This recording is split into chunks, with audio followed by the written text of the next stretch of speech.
Nih, mobil dilempar. Nggak jelas nih orang, no. Viral aksi pemotor di Jaksel lempar batu ke bus Transjakarta, polisi buru pelaku. Beredar di media sosial sebuah video yang memperlihatkan bus Transjakarta dilempar batu oleh pengendara sepeda motor di kawasan Jagakarsa, Jakarta Selatan.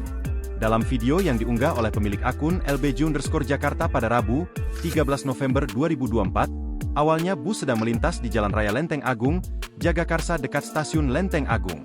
Tiba-tiba seorang pengemudi motor berhenti di tikungan arah Jalan Moh, Kahvi 2, Srengseng Sawah. Pemotor yang mengenakan helm, jaket, dan celana pendek itu melempari batu besar ke arah kaca depan bus. Setelah melempari, ia langsung tancap gas ke arah Jalan Moh, Kahvi 2, dengan kondisi belakang motor tanpa plat nomor. Beruntung kaca bus tidak sampai pecah berantakan keluar maupun dalam, dan hanya menyisakan retak pada kaca bagian depan bus Transjakarta.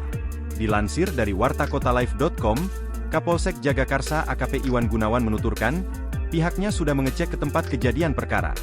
Polsek Jagakarsa sendiri, kami sudah turunkan dan kirim tim untuk cari tahu, cari informasi terhadap terduga pelaku.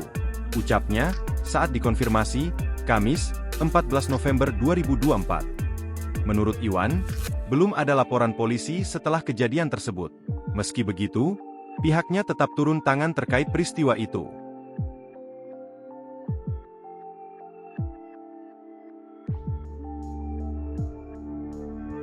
Download Tribun X sekarang, menghadirkan lokal menjadi Indonesia.